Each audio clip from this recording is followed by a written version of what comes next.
Pues lo primero, muchísimas gracias por estar aquí con nosotros una vez más. Lo que voy a empezar contando, aunque seguramente ya nos conozcáis, es quiénes somos. Como Nubalia Parot de Botín y como de Botín, somos 8.000 empleados que llevan 25 años llevando la tecnología con pasión hacia nuestros clientes y con un foco muy claro en certificación, ¿no? En conocimiento de las soluciones que estamos trabajando para poderlo llevar de la forma correcta hacia nuestros clientes, ¿no? Si pasamos a la siguiente, lo que vamos a ver es que nuestro foco principal está en los 5 proveedores o las 5 herramientas de referencia en cloud, ¿vale? En la que nuestro foco y nuestro pilar fundamental es Google, con el que tenemos un compromiso muy amplio.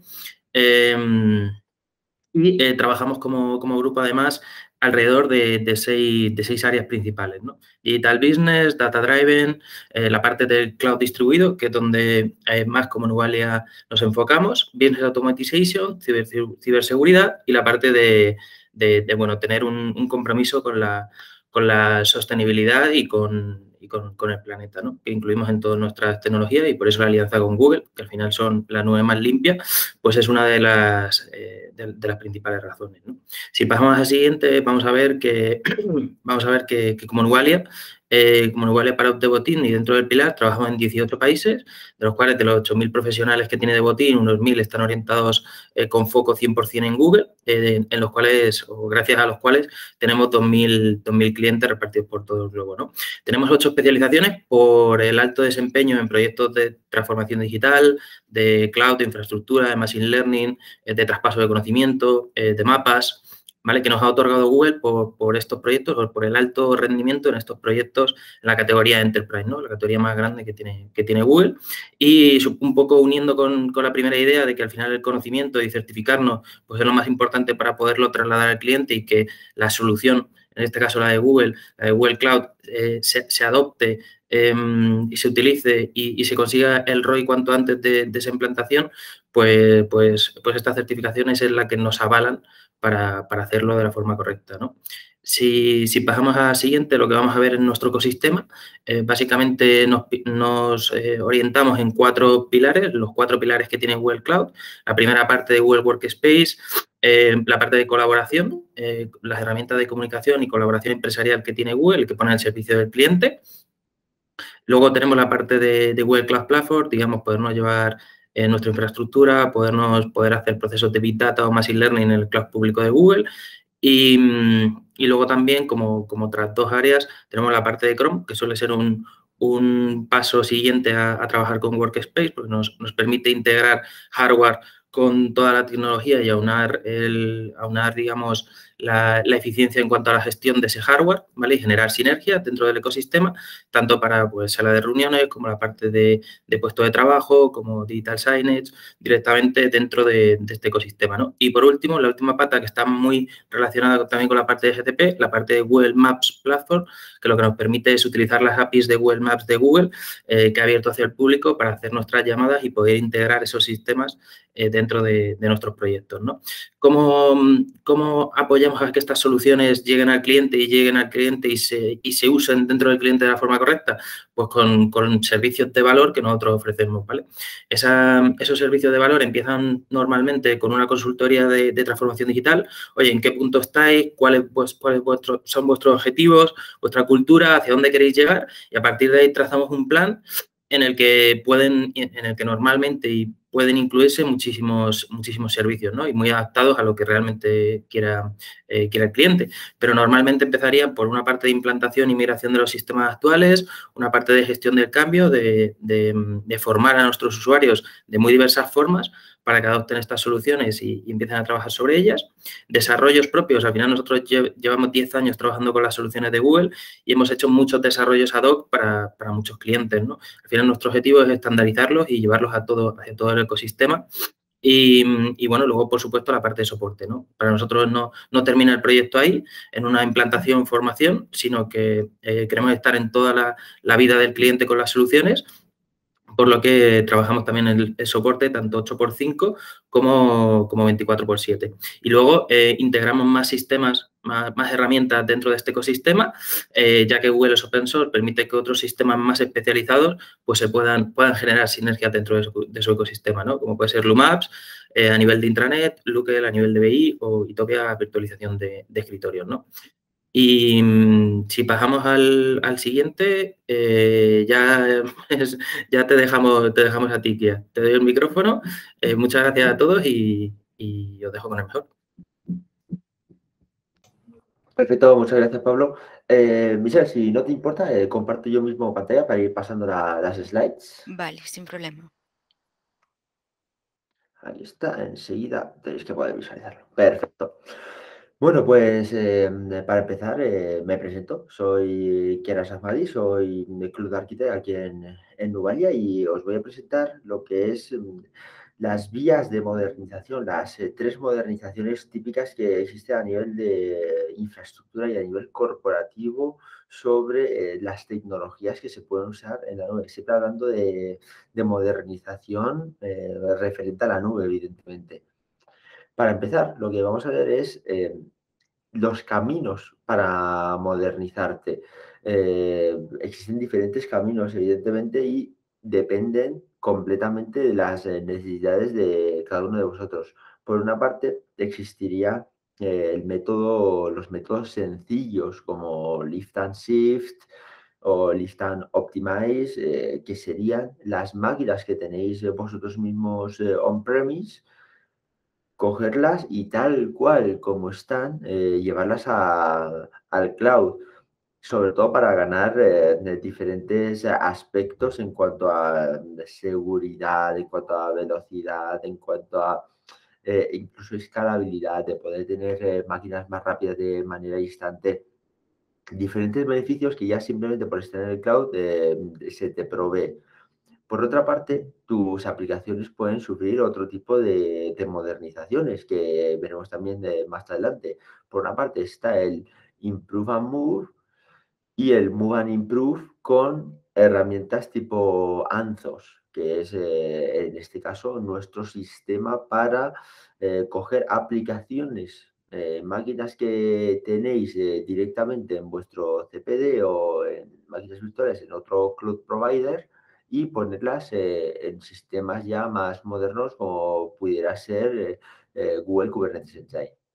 Por otra parte, ya la más costosa, digamos, la que más esfuerzo requeriría sería ya directamente el refactor. Tenemos la aplicación on-prem y lo que realizamos es directamente refactorizar la aplicación, rehacerla en cierta instancia para poder desplegarla en el cloud ya usando sistemas de manera cloud native, no solamente un IaaS típico, como podría ser en el caso de Lift and Shift, sino directamente en sistemas serverless, por ejemplo. Aquí lo que vamos a ver primero va a ser la primera modernización, que es de pasar de on-premise a GCP o al cloud en general. Realmente es la primera modernización en el que te desembarazas de tener que preocuparte del hardware, de tener que preocuparte de me estoy quedando sin almacenamiento, mi CPD se está quedando pequeño, no sé controlar la seguridad de manera eficiente. Esta sería una primera modernización de lo que disponéis. Esto, sobre todo para conseguir ciertas ventajas que aquí tenemos expuestas. Un ejemplo es directamente la construcción del sistema con redundancia, que sería muy complicado tenerlo en vuestros propios CPD, sobre todo porque al final para tener una cierta redundancia real tenéis que tener varios y ya no tendríais, si es únicamente un lugar fijo, no disponéis de esta redundancia geográfica. O, por ejemplo, lo que decía, de mis máquinas se están quedando sin almacenamiento. Llega un momento en el que crecer en CPDs on-premise es dificultoso, es difícil. Pues aquí en este caso ya conseguíamos este tipo de ventajas. Acceso con milisegundos, máquinas customizadas sin necesidad de realizar acciones que serían muy costosas y muy poco eficientes en vuestro propio CPT. Y ya sobre todo donde más me gusta centrarme es en la encriptación del dato, bueno, en el cifrado del dato y en la seguridad en general. Cuando vosotros tenéis vuestros propios sistemas on-premise, ¿cuánta gente podéis dedicar a la seguridad? 10, 20 personas, no van a ser las 800 personas que puede tener dedicados ingenieros únicamente a la seguridad de la infraestructura de GCP. Es realmente otro nivel diferente. Y con esto lo que estás convirtiendo es que los proveedores cloud, Google en este caso, sus ingenieros de seguridad sean tus ingenieros de seguridad. Y eso es un cambio de paradigma bastante grande. Lo que estaba comentando es por diseño de manera más segura, usando aquí Google le gusta mucho poner lo que es el Titan Chip, que es un chip personalizado que se tiene en todos los servidores de Google, que se encarga de asegurarse que no ha habido una violación de los datos que existen, que no se va, que no han salido ningún tipo de datos sin de realmente estar aprobados por el propio chip. Y sobre todo, otra parte muy importante, y esta sí que es diferencial de Volcao, es la utilización de su propia red privada y no de los diferentes ISPs, los proveedores de interconectividad entre países, entre regiones. No se usa ningún tipo de partner en este caso, sino directamente Google tiene sus propios métodos para llegar a los ISP locales y también así asegurando una gran seguridad. Y por último, y algo que les interesaría sobre todo a los financieros, otra de las ventajas de esta primera modernización es pagar exactamente por lo que usas. Tú despliegas una máquina virtual y únicamente estás pagando por los cores y por la RAM que estás utilizando, no estás realizando una sobredimensión de lo que tienes, no estás, digamos, comprando, bueno, compro este rack de 128 cores y 400 GB de RAM porque vamos a usar N máquinas virtuales y las vamos a necesitar. En este caso, no funciona de esa manera. En este caso, simplemente vas desplegando las máquinas que vas necesitando en cada caso sin tener ese gasto extra que requiere muchísimo coste upfront, evidentemente. Y por otra parte, el conseguir los descuentos, los SUT que llamamos nosotros, que son descuentos por uso continuado que se tiene para las máquinas que tenéis desplegadas durante un gran periodo de tiempo. Por otra parte, se cobran por segundos y todo eso, que es bastante beneficioso. No os afecta el tenerlo, digamos, desplegado únicamente una hora porque se os va a cobrar exactamente esa hora. Y ya es una parte de la modernización, tener esta flexibilidad.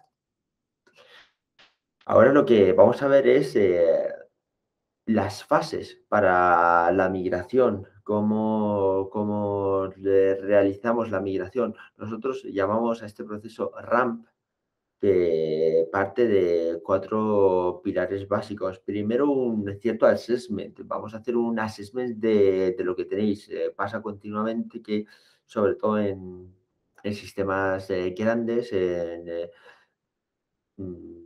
empresas que tienen muchísimas cosas, digamos, tienen un CPD entero virtualizado con su VMware y a lo mejor tienen cientos y cientos de máquinas, no saben exactamente qué tienen, no saben exactamente si tienen que mirar todas las máquinas virtuales, si son útiles y qué hay que hacer con eso. El primer paso es el assessment.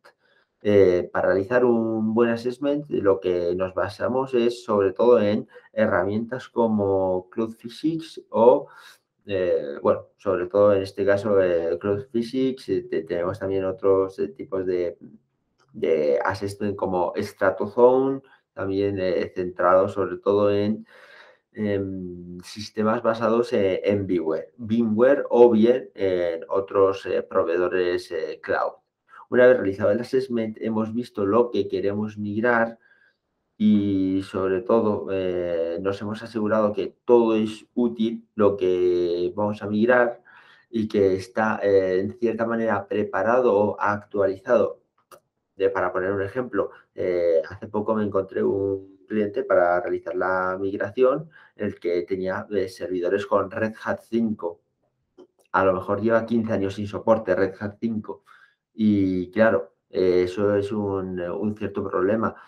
Hay que revisar todas estas cosas, ver cómo actualizar las versiones, porque al final la nube tampoco es mágica. Si tenemos basura on-premise, subirla a la nube va a seguir siendo la misma basura y vas a poder tener unos ciertos problemas. Por eso hay que realizar una fase de planning, el plan, donde vamos a revisar qué es lo que se tiene, cómo vamos a migrarlo, sobre todo el qué es lo que vamos a mirar, si es adecuado, si va a quedar bien en la nube y después lo que vamos a realizar es la fase de la propia migración. Una vez ya hemos planificado, la planificación es realmente la fase más importante, porque una planificación bien realizada al final va a terminar siendo una migración correcta.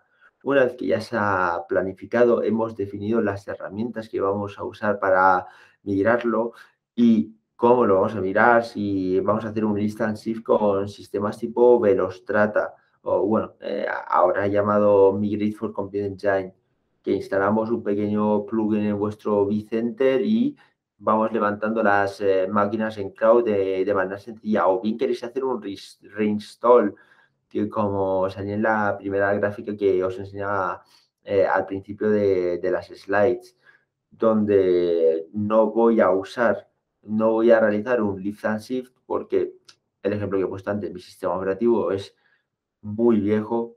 Quiero, ya que estoy migrando, actualizar mi sistema operativo a una nueva versión para poder disfrutar de las ventajas de tenerlo nuevo, básicamente, de directamente desplegar una máquina en cloud e instalar lo que vayas necesitando. Sería otro método. Y después, una vez todo esto definido en el planning, lo que vamos a pasar es a la propia migración. La migración debería ser bastante, no rápida, porque rápida depende de la velocidad, del tiempo que vais a tardar, va a depender, es directamente proporcional a lo que tengáis y a la complejidad de este, pero sí que debería ser ya un non-brainer, de no hace falta pensar lo que hay que realizar, ya lo hemos definido en el plan, vamos a simplemente migrarlo, vamos a ejecutar el plan. Y una vez que ya tenemos los sistemas en la nube, podemos ir empezando a pensar en las optimizaciones. Una vez que hemos mirado, digamos que tenemos un MySQL en una máquina virtual, lo puedes tener en la nube en una máquina virtual sin ningún problema, haciendo uso de IaaS, pero puedes ir optimizándolo y digas, bueno, no tiene sentido tener yo el MySQL en un IaaS como Compute Engine, en una máquina virtual, porque al final ahí sí que vas a tener que administrar lo que es el sistema operativo otra vez y todo lo que ello conlleva, las actualizaciones del motor, de los paquetes, del propio sistema operativo, y todo eso va a ser responsabilidad tuya. Optimizamos pasando a un servicio más de as a service, por ejemplo, como Cloud SQL. Nos pasamos a ello y ya nos libramos de toda esta parte. Continuando con esto, lo que os comentaba de una gran importancia en el planning, porque las migraciones pueden ir mal. Sobre todo, podemos estar moviéndolo muy rápido. Y la más importante de todas, puede haber un insuficiente planeado para el movimiento de la infraestructura, que sí que me he encontrado algunas veces que, bueno, la gente se empieza a migrar y después nos contrata porque está yendo todo muy mal. Claro, no lo tenían planeado y han movido a lo mejor, no sabían que tenían interdependencias entre diferentes máquinas virtuales, uno se ha puesto en la nube, aún no han hecho han hecho justamente el cambio de NS, han hecho el cutoff, pero mientras en los servidores on-prem también seguían funcionando, ha aparecido un cierto delta, puede haber muchísimos problemas, puede haber un déficit en la priorización de los workloads, puede existir un miedo en el equipo sobre lo que es el cloud, puede existir justamente lo que viene después, skills and staff gap, que la gente que trabaja no tenga los conocimientos necesarios y se le esté forzando a una migración que va a resultar problemática. En estos casos, entramos nosotros como Nubalia Part of the Team, efectivamente, porque para agregar esa experiencia. Y, por otra parte, la seguridad. Al final, cuando tú estás moviendo grandes cantidades de datos desde tu on-prem o desde otros proveedores de nube a Google Cloud, ahí en medio puede existir perfectamente una brecha de seguridad, porque normalmente se relajan esos temas para la migración. No se deberían relajar si tenemos el suficiente planning, evidentemente. Continuando, cada workload, cada sistema que tenemos tiene un tipo de migración más adecuado. Por una parte, podemos directamente tener workloads que únicamente funcionan en nuestro sistema operativo viejo, que nos da mucho miedo mover, actualizar o realizar cualquier cosa. En estos casos, no lo mováis, simplemente intentad ir sustituyéndolo. Por otra parte, los que son adecuados para la propia migración, como pueda ser un rehost, que es un lift and shift, cojo lo que tengo tal como lo que tengo y lo pongo en la nube porque creo que es suficientemente adecuado y no necesita más trabajo. O bien no tengo tiempo ni los conocimientos necesarios para realizar las optimizaciones que me vendrían bien. Al final vas a ganar mucho con un lift and shift también. Ganarás más con un Lift and Optimize, donde tú tienes tus máquinas, ahí ya pueden ser adecuadas para la migración o no, pero lo que vamos a realizar es una cierta optimización para, en este caso, todas sean adecuadas a la nube y cuadren perfectamente con la estructura de la nube. Y por otro tenemos las aplicaciones que se pueden realizar un cierto refactor, una rearquitectura de lo que se tiene. Y decimos, se tiene una aplicación desarrollada y llevamos muchos años desarrollándolo, somos una startup y la hemos hecho en formato monolito. Ahora queremos salir a producción. En este caso, a lo mejor sí que migraríamos el monolito y después intentaríamos sacar las cosas, pero lo ideal sería un año antes de sacar la producción, darte cuenta de esto y realizar un cierto refactor cuando estés a tiempo y ponerlo en la nube que de manera ya que sea serverless o bien usando cosas como Kubernetes o Cloud Run o diferentes servicios de este estilo. Y por último tenemos el reemplazar, como hemos hablado antes. Lo que estaba comentando antes también en cuanto a la migración a Google Cloud, esto es la manera más sencilla y menos compleja de entrar en la nube. El Lift and Shift del que venimos hablando todo este tiempo, Lift and Shift, Lift and Optimize, dependiendo del planning que hagamos. Y nada más, es este slide, realmente. Lo que estaba comentando del Lift and Shift, que es el método más socorrido sobre todo para empresas más establecidas, no tanto nativas digitales como veremos más adelante. La idea es mover aplicaciones a la nube y ¿cuándo se usa? Cuando no tienes no quieres realizar muchos cambios a tu aplicación, quieres mantenerlo tal como está, quieres que sea rápido el cambio, no quieres trabajar muy duro en ello y quieres llevarte los beneficios del cloud.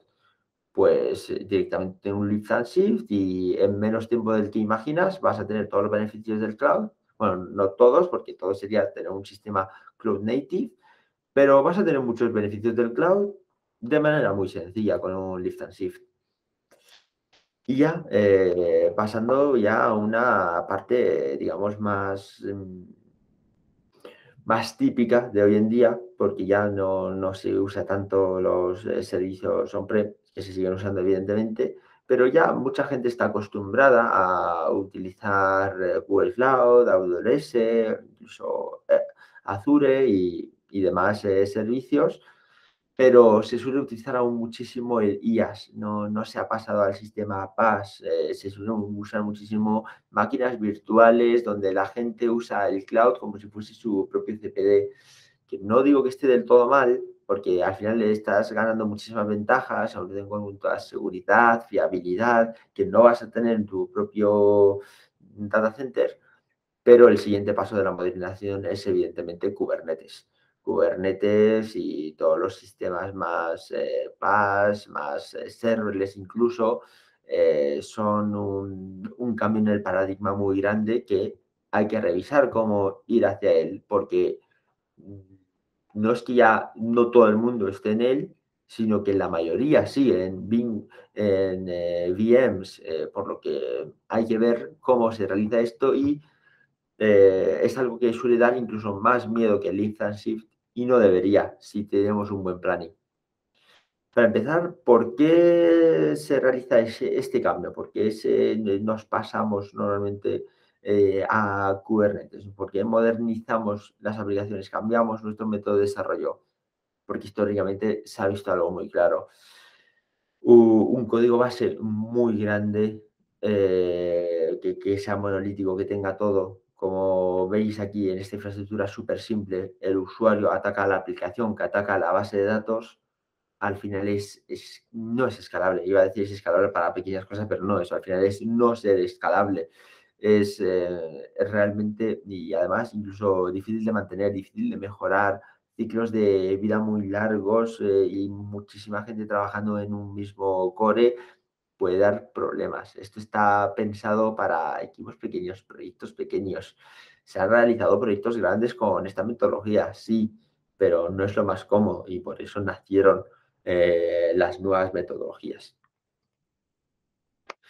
Conforme vuestra aplicación va creciendo, las dependencias también van creciendo. Y, ya llega un momento, seguro que a más de uno os ha pasado, que ya no sabéis qué dependencias tenéis y que cada día aparecen más y todo depende de todo, todo está interconectado en un monolito que nadie entiende cuando se lleva ya un cierto tiempo trabajando y no hay forma de llegar a realizar nada ahí dentro. Y sobre todo lo que hace es parar la innovación, que es lo peor de todo. Cuando te tienes que preocupar tantísimo en cada mínimo de detalle, quieres realizar cada pequeño cambio, pues es un problema, porque cambia totalmente el paradigma y nos estamos pasando a únicamente pensar en la innovación, sino vamos a intentar realizar un cambio sin que se rompa todo. Y ese no es el objetivo. El objetivo es poder innovar todo lo que se pueda. Hay dos formas de trabajar, dos formas de ver la realización de este tipo de modernización. Por una parte, si somos una empresa con conocimiento técnico, que nos gusta tocar y que nos gusta realizar el fine tuning de nuestras aplicaciones, pues usamos containers de Kubernetes. En Kubernetes puedes tocar hasta el más mínimo detalle de ir realizando todo lo que vayas necesitando. Por otra parte, somos otra empresa que se preocupa muchísimo más en lo único que nos es importante, que es en el desarrollo de nuestra propia obligación, que es al final lo que nos da dinero. Mira, lo mejor para eso es, evidentemente, serverless y olvidarte de este tipo de customizaciones. Sí, en el serverless vas a estar más, digamos, cerrado a lo que la plataforma te diga, cómo lo tienes que hacer y no puedes echarle más imaginación. En Kubernetes sí, pero te quitas de muchísimos problemas de mantenimientos escalados, fine tuning, setups de diferentes cosas y es otra manera. Y esto evidentemente depende también de vuestro tamaño de la aplicación. Hay aplicaciones que han nacido muy en servicios súper automatizados, tipo casi serverless, como puede ser App Engine. Snapchat, por ejemplo, es un caso muy famoso que nació completamente en App Engine, fue un caso de éxito muy grande de Google Cloud y ya se les ha quedado pequeño, evidentemente. Han crecido tanto que se han tenido que pasar a Kubernetes, porque ya este tipo de sistemas no está pensado para una aplicación de manera global, con millones y millones de usuarios todo el rato interactuando. Así que dependiendo de las características de vuestros sistemas, podemos ir una u otra. Si es únicamente una aplicación que va a estar en Europa o incluso en España, a un sector concreto, App Engine y los sistemas serverless son de lo mejor que existe. ¿Qué involucra la refactorización?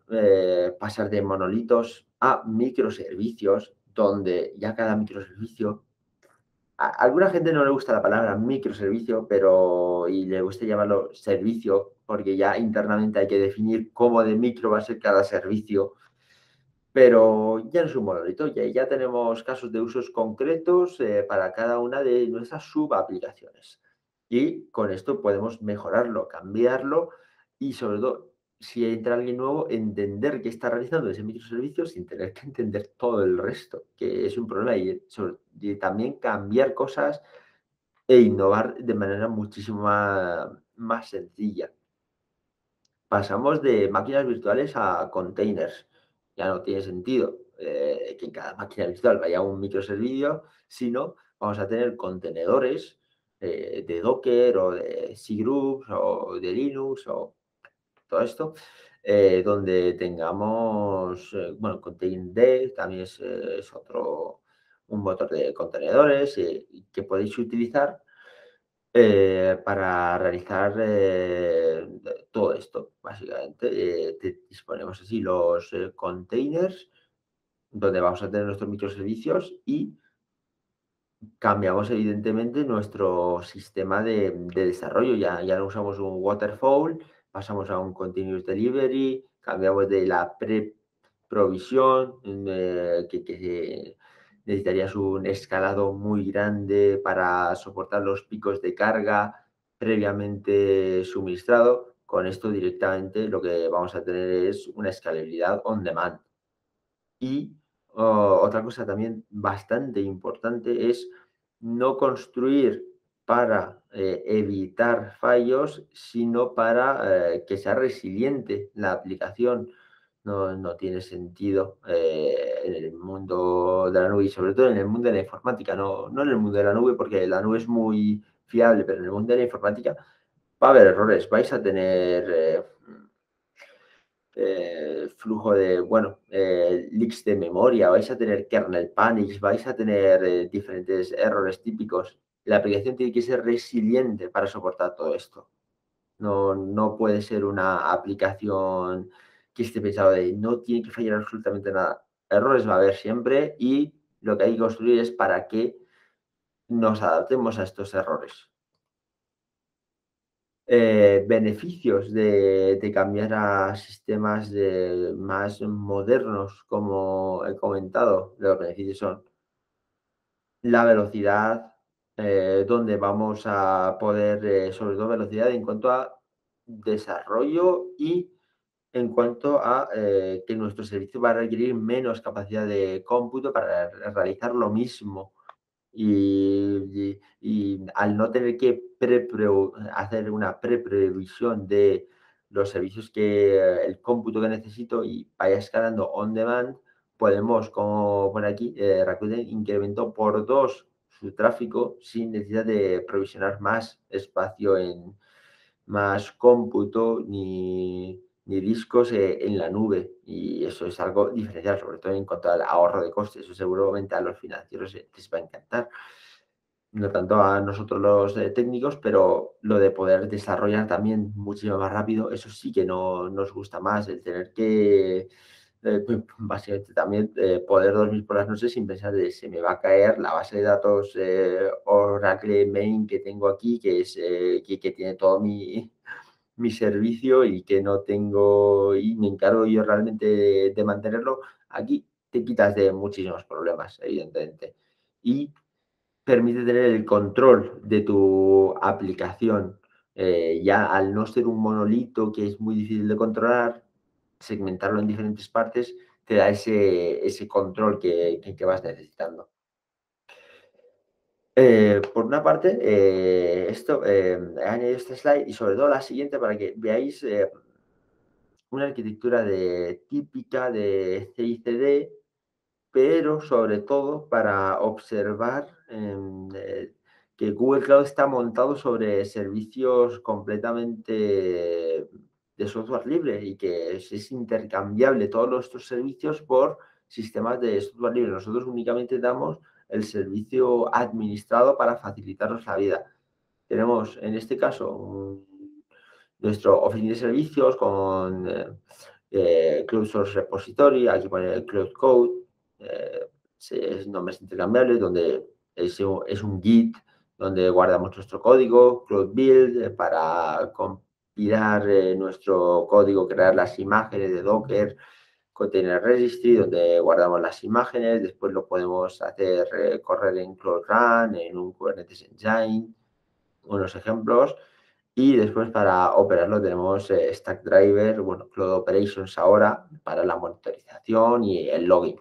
Pero esto lo puedes cambiar hacia donde tú quieras y somos compatibles con cualquier tipo de partner. Si quieres realizar los deploys con Terraform, si quieres realizar los builds con Jenkins, si quieres realizar la monitorización con Datadog porque te gusta mucho, o bien incluso si quieres en tu cluster de Kubernetes instalarte tu Prometheus y tu Grafana y hacerte tus propias métricas, adelante. Aquí nadie se va a oponer a ello y nosotros lo que vamos a dar es la infraestructura para que tú puedas realizarlo y asegurarnos de que trabajes de la manera más cómoda con las herramientas que tú mismo decidas.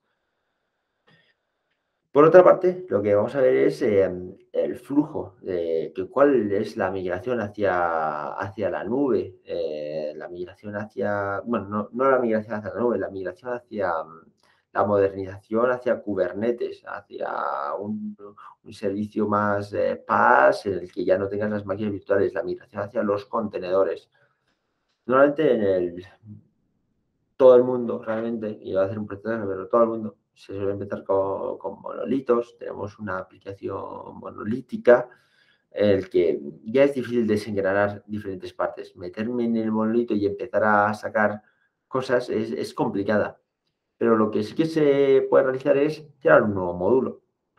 Las nuevas cosas que vamos a meter, no las metemos en el monolito, las apifico y las meto en diferentes módulos completamente nuevos que ya van en sus propios containers. El monolito inicial también lo puedes meter todo el monolito en el container. No ganas nada, pero bueno, puedes compartir recursos así en un cluster de Kubernetes y ahorrarte buenos costes. No ganas la parte de escalabilidad, sobre todo porque el monolito puede ser stateful, los nuevos módulos han de ser stateless, no tienen que tener estado propio, tienen que ser efímeros. Así que el método sería fácilmente ir creando nuevos módulos y todo lo nuevo que se quiera realizar a los nuevos módulos. La aplicación original, el monolito, únicamente hay que tocarlo para parches de seguridad, para mantenimiento básico sin añadir nuevas cosas. La innovación ya tiene que ir directamente hacia los nuevos módulos para que así en un día automáticamente el monolito original tiende a desaparecer. Es lo típico que suele pasar y es la forma que se tiene para trabajar. Incluso mientras vas creando nuevos módulos, unos desarrolladores están creando los nuevos módulos y diferentes cosas, están innovando, puedes tener otro equipo de trabajo que se encargue de desengranar el monolito desde la aplicación y van desengranándolo y así se trabaja en paralelo mientras se está mejorando todo a la vez.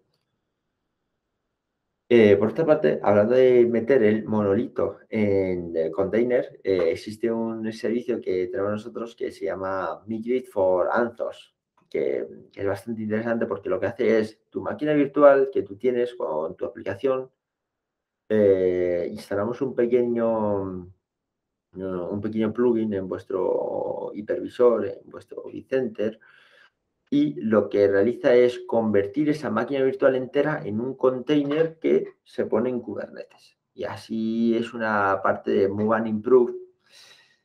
No es la mejor casuística para todos los sistemas, pero es bastante útil para pasarte rápidamente a la nube. También lo que se puede realizar, en vez de pasarlo a Kubernetes, containerizar una máquina entera en Kubernetes puede ser un poco hardcore, digamos. Lo que se puede realizar es migrarlo directamente a, a Compute Engine, a máquinas virtuales, tal como lo tenías on-prem, pero ahora la máquina virtual vive en la nube. Y se realiza esto y también desde otros proveedores de cloud, evidentemente. Sobre todo es una herramienta que me gusta presentarlo siempre porque te facilita mucho la vida para moverte entre un cloud y otro, o bien entre on-prem y Google Cloud, o incluso mover desde máquinas virtuales directamente a Kubernetes, ganando también ese ahorro de costes que suele proveer Kubernetes. Por último, vamos a tocar unas pinceladas de data, porque al final la tercera modernización son los datos. Ya lo dijo el CEO de Google hace un tiempo. Todas las compañías de aquí a un cierto futuro próximo van a ser compañías de datos. Todos vosotros tenéis datos que muy posiblemente a estas alturas os estéis realizando cosas básicas o no las estáis utilizando, a no ser que ya os hayáis metido muy de lleno en el mundo del dato. Pero al final los datos van a ser, todas las compañías al tener datos pueden explotarlas, y todas las compañías, por mucho que su modelo de negocio sea otro, si te basas en datos, eres una compañía basada en datos, y las decisiones, sobre todo, siempre hay que tomarlas, seas la compañía que seas, basada en datos. Para ello, vas a necesitar un motor que te provea esos datos, algo que sea escalable, algo que sea fiable. Pues lo primero que vamos a ver es los problemas que hay con los data warehouse locales. Para empezar, como vengo diciendo en esta presentación, la seguridad y la complejidad para operarlo. Mantener todo esto de manera segura suele ser un dolor de cabeza muy grande. Para que sea rápido, para que pueda proveer de datos a todas los endpoints que necesitan nutrirse de esos datos. Suele ser un problema grande. La escalabilidad, la velocidad de funcionamiento no suele ser típicamente muy buena. Y si lo es que nos hemos pegado mucho y volvemos a lo mismo. Es un problema bastante grande. No sé si alguno de vosotros ha instalado alguna vez un Hadoop con Spark en un on-prem desde cero, pero digamos que no es sencillo configurar todo para que funcione bien, y lleva su tiempo. Aquí son 2 clics y tienes BigQuery, tienes un Data Warehouse, o incluso si te gusta Hadoop, pues también con 2 clics tienes un clúster de Hadoop, cosa que no es tan fácil conseguir en on-prem, evidentemente. Por otra parte, que los días que corren, al final nos pasamos en el dato en real time, que es muy complejo conseguirlo con sistemas legacy que no sean con la nube, porque necesitas una capacidad de cómputo y una optimización que no se suele tener. Y por otra parte está el machine learning, la inteligencia artificial, que es ya algo completamente fuera del alcance de muchísimas empresas, porque no se tiene ese expertise, a no ser que contraten a 5 o 10 doctorados que acaben de salir de hacerlo y empiecen a construir sus modelos y demás. Se suele tardar bastante tiempo en tener algo funcional, la verdad. Aquí lo que viene en la nube es a democratizar esto. Para que observéis, digamos, nuestro portfolio de data. Por una parte, tenemos los servicios para la ingesta de los datos, como pueden ser CloudIoT, PubSub, Data Transfer o Storage Transfer Service. Por otra parte, tenemos los de el streaming de datos, el pipeline como tal, donde vas a realizar los cambios, vas a agregar valor a los datos, vas a limpiar los datos, vas a realizar básicamente lo que he comentado, realizar los cambios a los datos, las optimizaciones, el añadir valor, el añadir diferentes cosas, enriquecerlos, era la palabra que estaba buscando, enriquecer los datos. Aquí es donde lo realizas Y por último, lo que realizamos es guardarlo o bien en el Data Lake, que sería Cloud Storage, o en un Data Warehouse, donde puedas no exportar, explotar estos datos como viene siendo BigQuery. Al final, BigQuery es un data warehouse. Eso no te agrega valor como tal tener los datos en un sitio.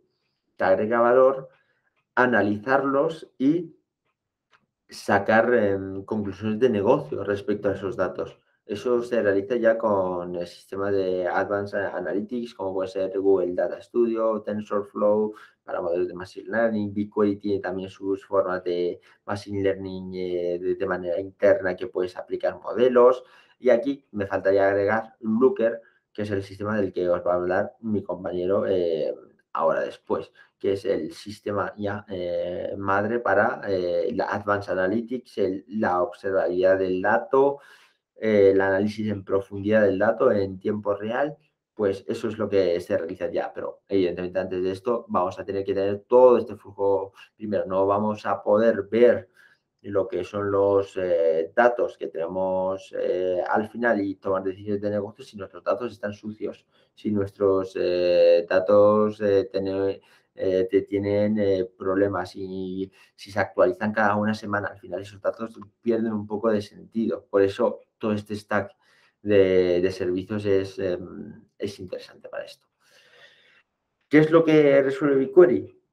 Justamente los problemas que comenté antes, la seguridad, la falta de machine learning, la escalabilidad, la problemática en la combinación de los datos, la imposibilidad de acceder a ellos en real time, la velocidad de funcionamiento, la capacidad de ser un servicio completamente serverless en el que no tengas que dedicarle tiempo a mantener tu data warehouse, tengas ahí un equipo de 5, 10 personas manteniendo tu data warehouse para que sea mínimamente funcional y automáticamente con BigQuery lo que haces es esas 10 personas se van a dedicar a cosas más importantes que mantener el data warehouse únicamente, sino a sacar valor a los propios datos de negocio, que seguramente a esas 10 personas les guste muchísimo más ese nuevo trabajo y sea más productivo para la empresa que mantener un data warehouse. Directamente usa la tecnología que funciona y ya está, no hace falta reinventar la rueda. Los nuevos tiempos requieren cambiar las tecnologías legacy porque se tiene problemas con los BIs típicos que suelen requerir preparar muchísimo los datos. Les falta muchísimo poder para poder visualizar de manera correcta todo y sobre todo tiene muchísimos agujeros en las necesidades, cosas que, lo dicho, a continuación, bueno, después, quien creo que se ha comentado a las 12, nuestro compañero irá ver cómo solucionamos todos estos problemas con Looker. Para empezar, los vendedores tradicionales de eBay no son ágiles, tienen limitada experiencia y lo más importante de todo, tienen un locking muy fuerte. Una vez que empiezas a trabajar con un BI, suele ser muy difícil salir. Y aquí vuelve lo que es la filosofía de Google Cloud, basarse todo en código abierto, código libre, como lo quieras llamar, el que tenemos la posibilidad de migrar hacia otros sistemas si es que se necesita. Al final, por ejemplo, BigQuery lo que usa es tablas de SQL normales y corrientes. La cosa es que está construido de tal manera que puedes analizar terabytes y terabytes de datos en pocos segundos. Pero es por la forma de construirlo, no te da ningún vendor locking, tú puedes hacer un dump out y moverlo a un MySQL que tienes en un armario en tu propia oficina, si es que lo ves necesario. No existe tipo de locking aquí. Y esto es toda mi presentación. Ya dejo un cierto tiempo para ver preguntas que puedan haber surgido. No sé si no he ido leyendo el chat, no sé si en el chat hay alguna pregunta, pero ya a vuestra disposición. Y si no hay preguntas, Michelle, todo tuyo. Te doy la palabra. Muchísimas gracias, Kia. ¿Alguien tiene alguna pregunta o quieres dejar algún comentario por el chat?